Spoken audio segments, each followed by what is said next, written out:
Ada banyak orang juga menghadirkan kemuliaan ini juga lewat apa? Lewat kekayaan. Kalau saya punya uang, ya orang akan menghargai saya. Betul, saudara ya. Hal-hal yang seperti ini betul.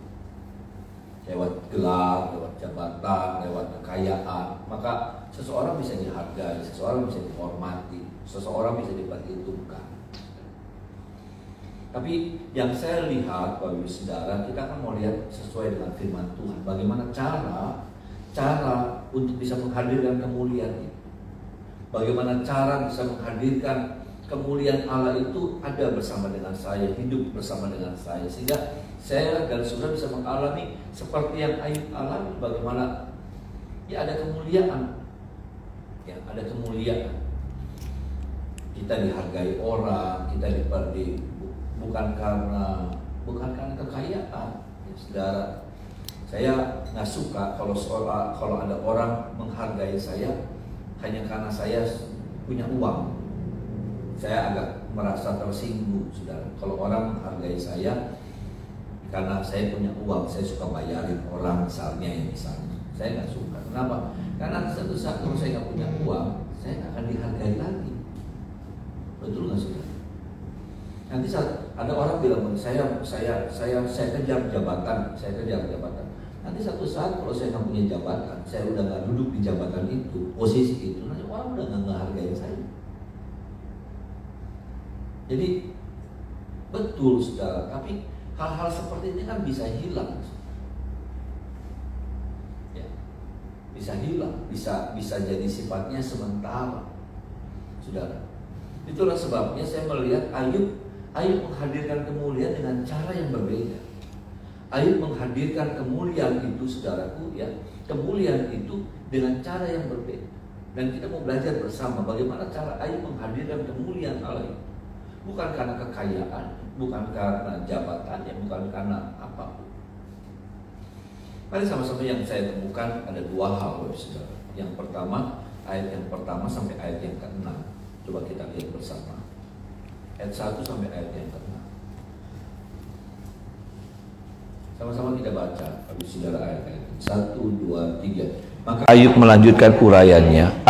Kiranya aku seperti dalam bulan-bulan yang silam, seperti pada hari-hari ketika pelitanya bersinar di atas kepalaku, dan di bawah terangnya aku berjalan dalam gelap, seperti ketika aku mengalami kemahku, ketika Yang Maha Kuasa beserta aku dan anak-anakku ada di sekelilingku, ketika langkah-langkahku bermandikan daging dan gunung batu mengalirkan sungai minyak tidak. Apa sih, saudara, ini?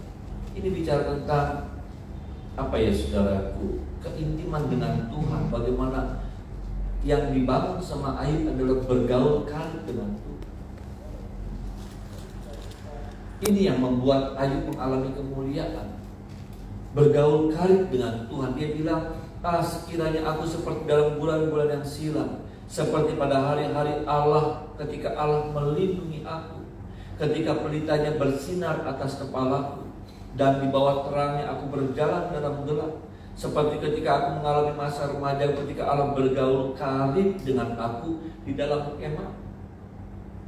Ternyata mengapa kemudian Ayub mengalami ayat yang ke-7 dan selanjutnya, bagaimana kemuliaan ini, penyertaan Tuhan yang luar biasa ini dialami oleh Ayub. Ternyata ada sesuatu yang sudah dibangun dalam hidupnya Ayub. Apa itu? Bergaul karib dengan Allah. Bergaul karib dengan Allah. Membangun hubungan yang intim dengan Tuhan. Ini ternyata yang jadi satu cara, satu formula yang Ayub temukan. Dan ketika Allah sepertinya undur, ini saudara, ketika Allah undur dari Ayub, maka hilang semuanya. Dan pada waktu Allah menguji Ayub kan sepertinya Allah bersembunyi. Allah tidak menampilkan dirinya sama Ayub. Ya, itulah ujian yang terberat buat Ayub. Allah sepertinya bersembunyi. Ayub cari pribadi Allah. Allah seperti bersembunyi. Ini adalah sebuah ujian. Dan saat Allah bersembunyi, menyembunyikan dirinya, maka kemuliaan yang tadinya hadir dalam hidupnya Ayub hilang. orang jadi meremehkan Ayub, orang jadi menghina Ayub, orang jadi nggak peduli sama Ayub. Yang tadinya sebaliknya yang terjadi. Orang begitu menghargai Ayub, orang begitu suka sama Ayub, orang bahkan dikatakan sudah, kalau ayat-ayat selanjutnya sudah baca, orang mendambakan kalau Ayub bicara, orang tuh pengen banget gitu. Orang nungguin Ayub ngomong, karena buat mereka sesuatu banget kata-katanya Ayub, kalimat-kalimatnya Ayub. Nggak membosankan, nggak retorika, nggak teori belaka, tapi ada sesuatu yang mereka rasa. Kapan itu terjadi? Pada waktu apa, saudaraku? Hubungan Ayub sama Tuhan benar. Bukan berarti Ayub tidak benar hubungannya. Waktu itu Ayub sedang diuji. Dan tadi saya katakan bagaimana pribadi Tuhan ini menyembunyikan diri dari Ayub. Saat itu semuanya jadi hilang, semuanya jadi enggak ada lagi. Bukan tentang kekayaan Ayub yang tidak ada, bukan tentang bagaimana sekarang Ayub dilanda sama penyakit, tapi sebetulnya membuat semua itu terjadi apa? Karena pribadi Allah menyembunyikan diri dari Allah.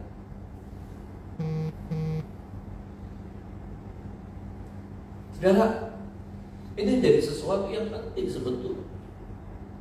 Bagaimana hubungan hubungan kita sama Tuhan itu jadi kunci utama kemuliaan itu hadir dalam hidup kita. Bisa bilang amin. Bagaimana hubungan yang beres, hubungan yang benar antara kita dengan Tuhan itu menghadirkan kemuliaan Allah. Sehingga setiap kali kita hadir, ada sesuatu yang orang bisa rasa. Dan ini nggak bisa dibuat-buat. Ini nggak bisa dibuat-buat. Itu bukan karena saya bisa ngomong, saya pintar ngomong, saya orang yang supel atau enggak. Itu bukan karena itu bukan faktor ini. Tapi ada sesuatu yang berbeda lah. Aneh.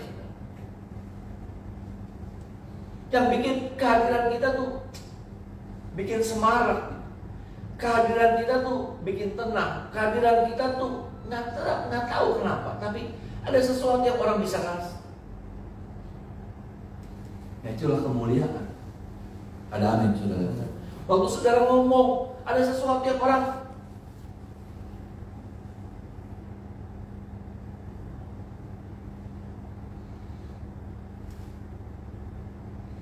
saat, saudara, ini cuma cerita ya. Satu saat saya jarang hadir di di rapat PGPI pusat.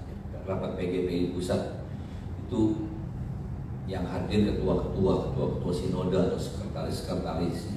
Saya jarang, saya kurang suka, saudara, untuk ikut begitu, teman, karena saat itu ada keputusan yang penting yang harus dibuat, ya, bagaimana. Waktu itu pendeta Yakub Nahwai, ya, ketua PGPI, meninggal. Jadi itu harus diteruskan, ya. Kami harus menentukan siapa penerusnya. Jadi saya harus hadir untuk kasih suara siapa yang melanjutkan kepemimpinan dari PGPI. Saya sudah malas. Kenapa? Karena orang ngomong begini dihajar sama orang lain, orang ngomong begini dihajar sama orang lain, jadi terus gitu. Terakhir saya dapat kesempatan, dan saya lihat ini orang-orang udah pada tua semua, saya yang masih, ya, yang paling muda gitu. Saya ngomong, waktu saya ngomong orang semua ngeliatin saya. Baru pertama kali gitu ya saya hadir dan saya ngomong gitu. Semua mata ngarah ke saya. Pertama tegang saya sudah. Saya itu nggak bisa kasih sambutan. Saya itu bukan orang yang bisa kasih sambutan. Terus, udah nggak ngerti mau ngomong apa. Ya, saya sama pendeta Ariel di belakang. Saya mesti ngomong apa gitu, saudara. Udah tegang, sudah beneran udah tegang. Ya. Saya ngomong apa baiklah, ngomong apa gitu, ngomong apa baiklah ya. kasih pendapat kan saudara. Saya pikir cuma kasih, ya udah saya milih ini gitu, cuma kasih suara aja kan udah, nggak ada komentar yang harus disampaikan. Gitu. Ini saya diminta gitu saudara pendapat. Tapi saya bingung sendiri saudara. Saya kan ngomong belepotan. Biar saya buat ke saya ngomong belepotan gitu. Apa karena saking belepotannya jadi bikin orang kayak gitu. Setelah saya ngomong orang nggak ada yang nyela. Jadi maksud saya kalimatnya saya tuh jadi kunci gitu saudara. Ya. Jadi kunci untuk menutup semua perdebatan yang ada saat itu, polemik yang terjadi saat itu. Setelah saya ngomong semua orang berdiri, nggak ada yang bantah, nggak ada yang. Saya pikir apa saya terlalu belepotan jadi bikin orang keder kan gitu saja. Ya, cuma yang pasti nggak ada lagi perdebatan, gitu. Nggak ada lagi polemik yang ini begini pendapatnya. Habis itu udah selesai. Habis itu keputusan sudah disimpulkan. Saudara, bagaimana kehadiran kita harusnya jadi seperti itu gitu saudara. Ya, karena kita harus jadi satu pribadi yang ada kemuliaan Tuhan, di mana ketika kita hadir jadi sesuatu kita, bukan diremehkan. Nggak enak saudara jadi satu pribadi yang tidak diperhitungkan, jadi satu pribadi yang diremehkan. Ya, itu sesuatu yang nggak enak banget. Sedangkan kita cari kemuliaan tapi kita nggak dapatin itu. Dan saya lihat Ayub nggak cari itu. Ayub nggak cari kemuliaan. Buat Ayub kemuliaan itu jadi sebuah bonus. Ada amin saudara. Dan saya mau bilang begini, kalau hubungan saudara sama Tuhan beres, kemuliaan itu jadi bonus buat saudara. Ada amin saudara. Jadi bonus. Saudara nggak usah cari kemuliaan itu. Ada banyak orang cari kemuliaan, aduh pengen dihormati, pengen dihargai. Ya kalau nggak dihargai tersinggung, kalau nggak dihormati, kalau nggak diperhitungkan, aduh marah. Tapi saya lihat ini tuh sebenarnya cuma jadi bonus buat kita. Waktu kapan? Waktu hidup kita nih punya hubungan yang benar sama Tuhan. Hubunganmu dengan Tuhan ini terbangun dengan baik. Maka ketika engkau ketemu sama teman bisnis, engkau dihargai sama mereka. Bisa bilang amin saudara. Orang percaya, bukan enggak? Saudara, modal usaha, modal dagang, modal bisnis itu dipercaya. Bagaimana kita mau berhasil, bagaimana kita mau usaha kita mau bagus sudah. Kalau orang nggak percaya sama saudara, bagaimana saya mau jadi hamba Tuhan, mau menjadi gembala, kalau saya nggak dipercaya sama orang.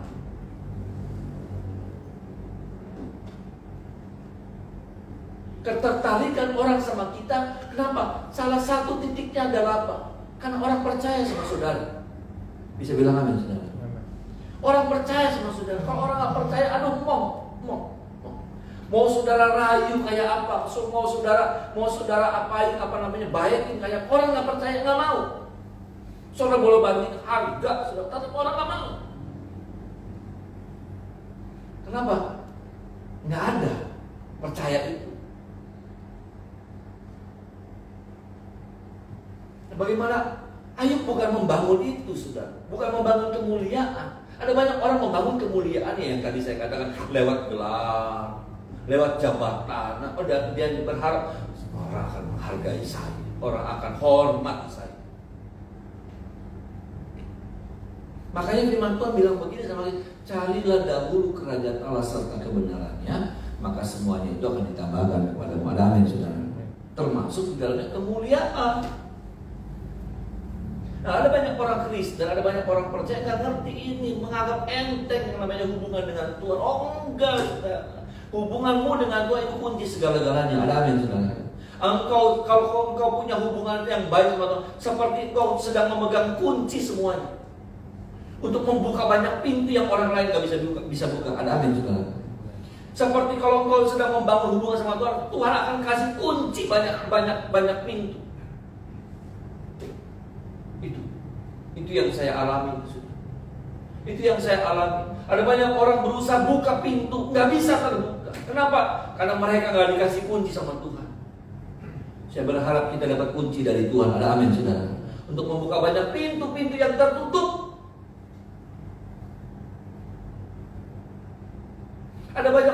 usahanya untuk cari kuncinya, dapatkan kuncinya. Oh saudara, saya harus bilang begini, kunci itu nanti Tuhan yang kasih sama saudara. Kalau apa?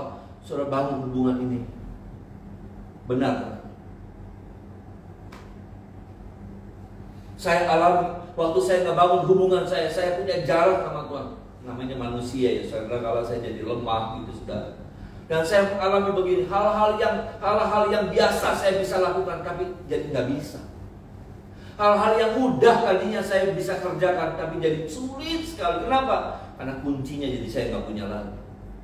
Pintu-pintu yang tadinya tinggal dorong, sudah sekarang jadi kayak macet, susah. Kenapa? Karena kuncinya sudah nggak di tangan saya lagi. Tapi waktu kunci itu ada di tangan saya, waktu kunci itu ada di tangan saudara, jadi gampang semuanya. Ada amin saudara. Jadi mudah. Berapa banyak kali kita cuma carinya, kejarnya kuncinya, kita nggak pernah dapat. Kenapa? Karena kunci itu ada dalam tangannya Tuhan. Kita dekati, hampiri Tuhan, maka Dia akan berikan kunci semua itu buat saya dan saudara. Amin saudara. Ini yang saya mau sadarkan buat diri saya sendiri dan juga buat setiap kita, bahwa kalau kita nggak beres hubungan kita sama Tuhan, maka kayak gini nih, Ayub yang tadinya Ayub melangkah saja, dia nggak usah bilang begini, dia nggak usah prototin orang supaya orang hormat sama dia, nggak perlu. Ayub nggak perlu kasih provider, asisten. Berdiri. Bapak Ayub datang. Nggak perlu. Nggak ada yang begituan. Nggak ada protokoler yang ngatur seperti itu. Tapi setiap kali kalau Ayub jalan, orang berdiri, saudara. Orang hormat sama Ayub. Kenapa? Kemuliaan itu menyertai Ayub. Ayub nggak cari-cari, Ayub nggak minta-minta, Ayub nggak perintah-perintah, paksa orang untuk hormat sama dia. Kadang kalau bahkan Ayub sendiri nggak enak, udah nggak usah berdiri, udah nggak usah, udah nggak usah. Tapi orang nggak ngerti kenapa. Orang kalau lihat Ayub, segan banget.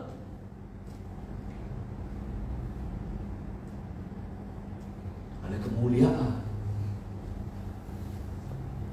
Bukankah kemuliaan itu juga kita butuhkan dalam hidup ini? Ada amin saudara. Amin. Sampai dimanapun kita berada saudaraku, ada sesuatu yang mudah, nggak ada yang susah. Bukan tentang cari kehormatan orang, bukan. Tapi saya mau bilang begini, waktu itu terjadi, maka kata-kata Ayub itu jadi gampang masuk. Kita ngomong sama anak, kita ngomong sama keluarga jadi gampang. Kata-kata kita nih, kalau lagi kumpul keluarga, kata-kata kita yang paling didengar sama orang-orang, sama keluarga. Saya berharap kita jadi pribadi-pribadi yang seperti itu. Ada amin saudara. Saya berharap saya juga jadi pribadi yang seperti itu. Waktu saya ngomong saudara, saya dihargai, didengar.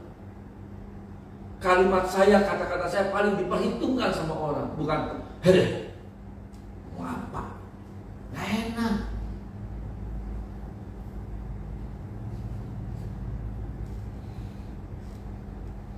Saya ingat saudara, ya, waktu mama saya meninggal, Tuhan panggil.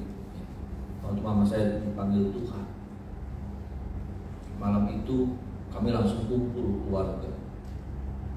Ya, kakak-kakak saya masih banyak waktu itu, sekarang udah banyak yang Tuhan panggil juga. Saudara. Ya, kita kumpul. Jadi kapan mama acara kedukaannya? Waktu itu mama dipanggil Tuhan hari Selasa.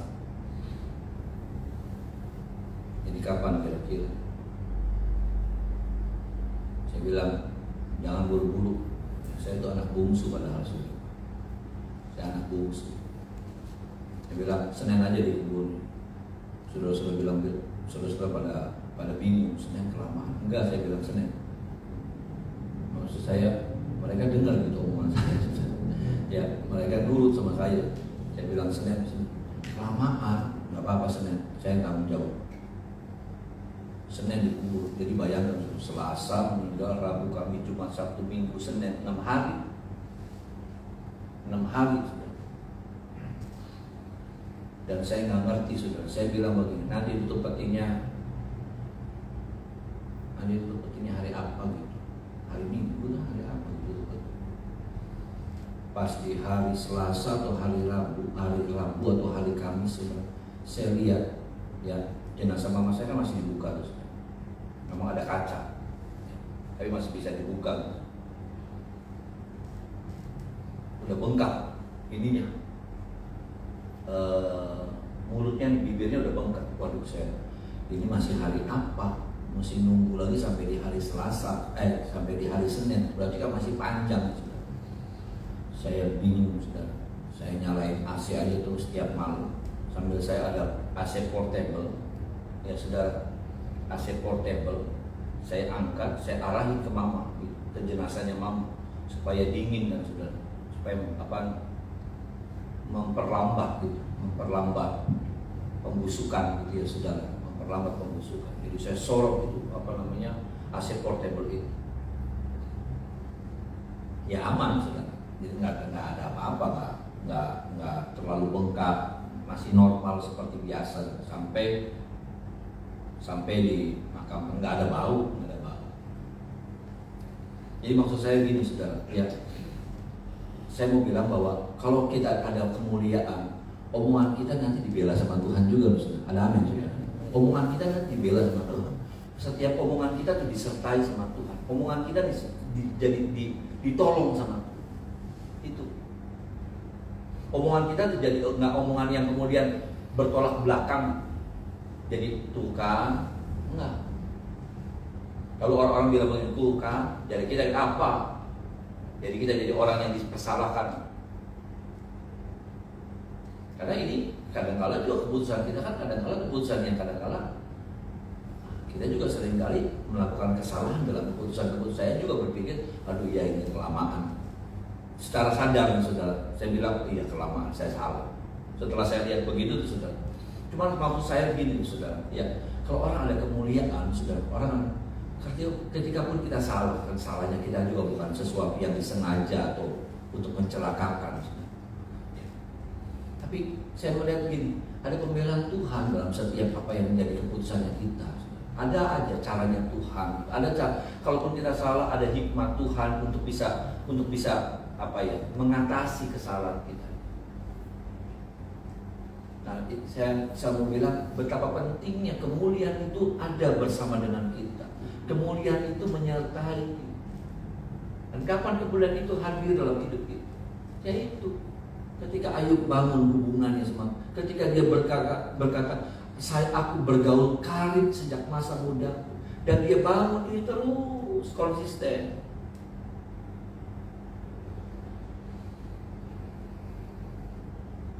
Tolong kita supaya hari-hari ke depan ini jadi sebuah gaya hidup kita.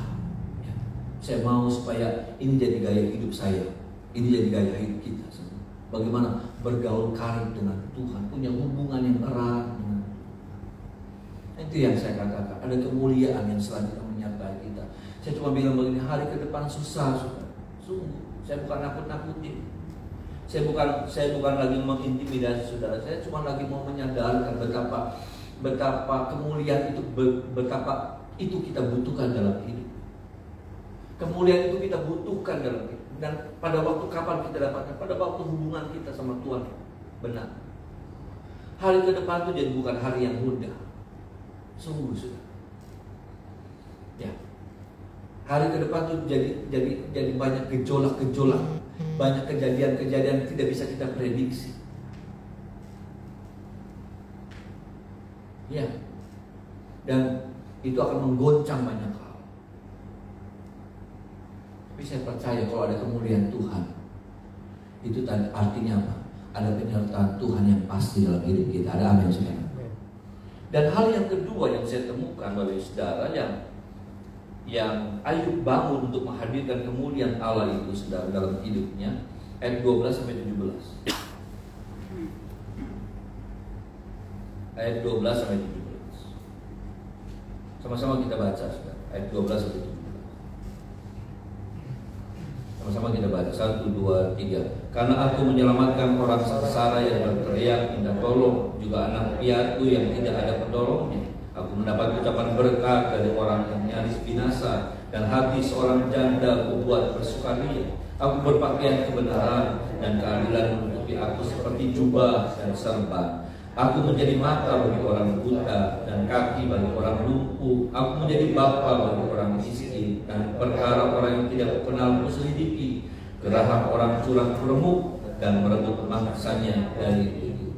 Hal yang kedua yang saya lihat, bagaimana kemuliaan ini hadir dalam hidup Ayub. Bukan cuma tentang bagaimana dia membangun hubungan dengan Tuhan, tapi ternyata ini juga yang kita harus perhatikan. Karena seringkali ini jadi berat sebelah, dan kita berpikir, oh ini sudah menutup semuanya, menutup segalanya. Enggak. Karena kalau bagian yang kedua, sisi yang selanjutnya kita tidak perhatikan, maka ini jadi timpang. Bahkan ini akan jadi apa? Ini akan jadi celaan. Ini akan jadi apa ya? Omongan. Yang saya lihat bagaimana hal yang kedua yang Ayub bangun untuk menghadirkan kemuliaan Allah ini. Mengapa kemuliaan Allah ini menjadi bagian hidupnya? Bagaimana orang-orang betapa menghormati, menghargai.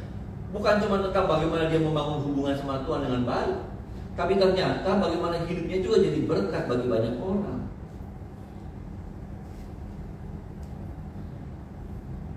Sama-sama bilang sama saya, hidup saya harus jadi berkat. Amin, saudara. Ini yang Ayub katakan, aku menjadi mata bagi orang buta, kaki bagi orang lumpuh, bapa bagi orang miskin.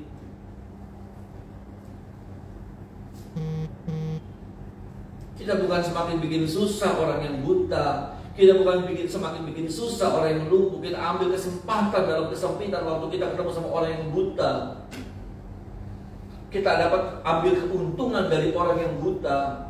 Buta dalam pengertian, ya sudah, orang yang nggak ngerti, orang yang nggak tahu. Bukan kita tolong mereka, kita manfaatkan, kita celakakan mereka demi keuntungan kita. Orang yang lumpuh, bukan kita tolong mereka, tapi apa? Kita ambil kesempatan, raup banyak-banyak keuntungan dari mereka.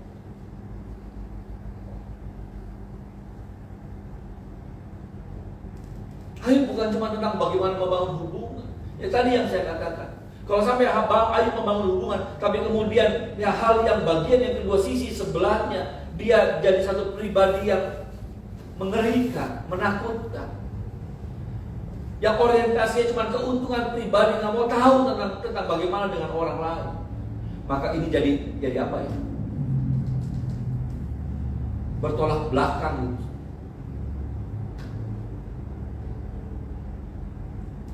Jika ada banyak orang-orang bilang begini, ada banyak orang ibadah yang benar, ibadah si sungguh-sungguh, ibadah yang tiap dina baik, tapi uripe mengkono. Ya kan? Ibadah seluruh hebat, tapi urip cangkem apa semuanya. Bulite bilang cangkemnya aduh ampun.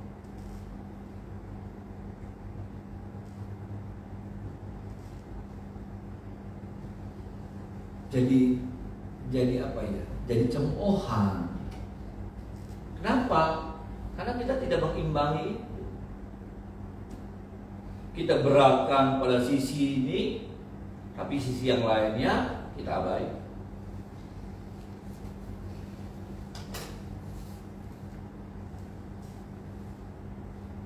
Mari sama-sama kita lihat lagi, saudara. Bukan untuk menuduh, bukan untuk menghakimi, tidak.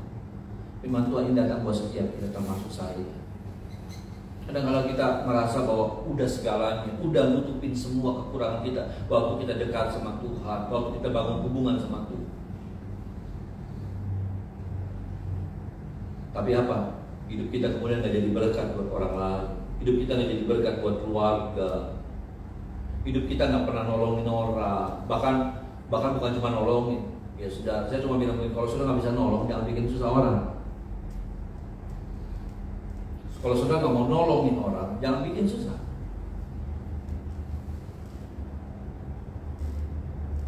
Karena waktu kita nggak menolongin aja kita udah diomongin orang. Apalagi waktu kita nggak nolongin tapi bikin susah orang. Wah.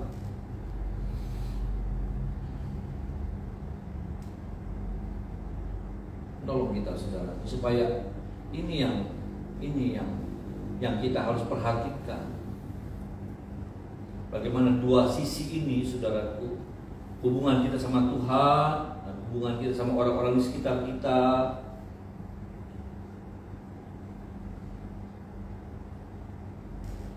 Karena urusan bisnis, saudara nggak bisa bilang ngandelin bahwa Tuhan, saya ibadah terus sama Tuhan. Tapi urusan bisnis, urusan sama orang-orang di sekitar kita, orang akan carinya apa? Bagaimana hidup kita?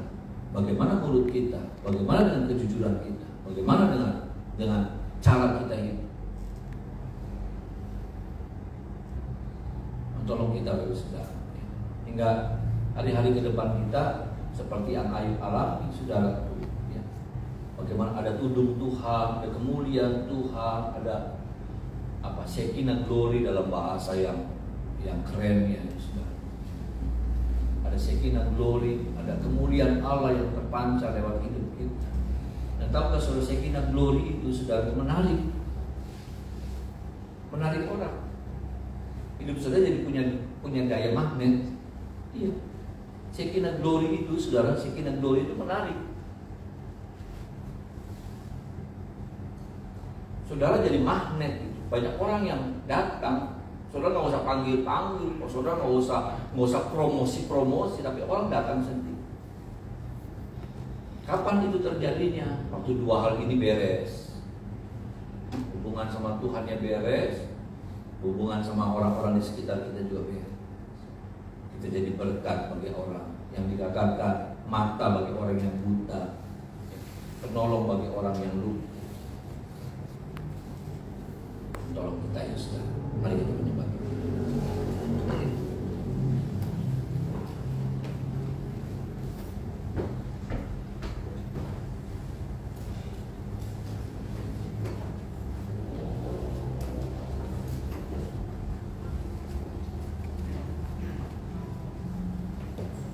Naikkan menjadi tadi. Di telapak tanganmu kau tulis nama.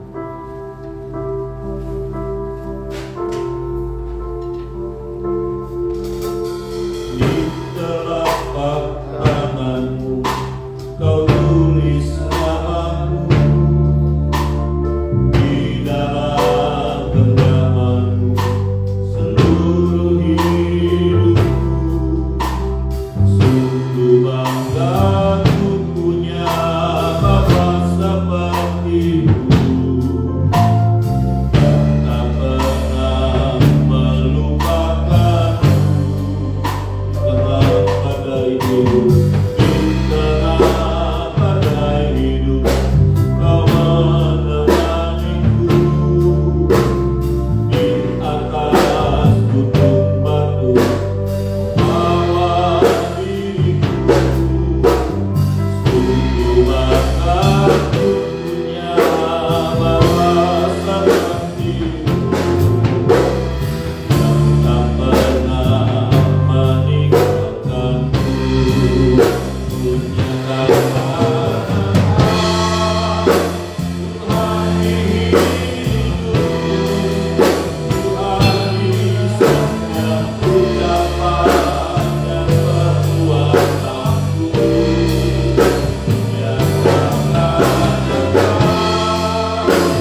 Hari ini ada berkat Tuhan terbaik di Tuhan kami nikmati.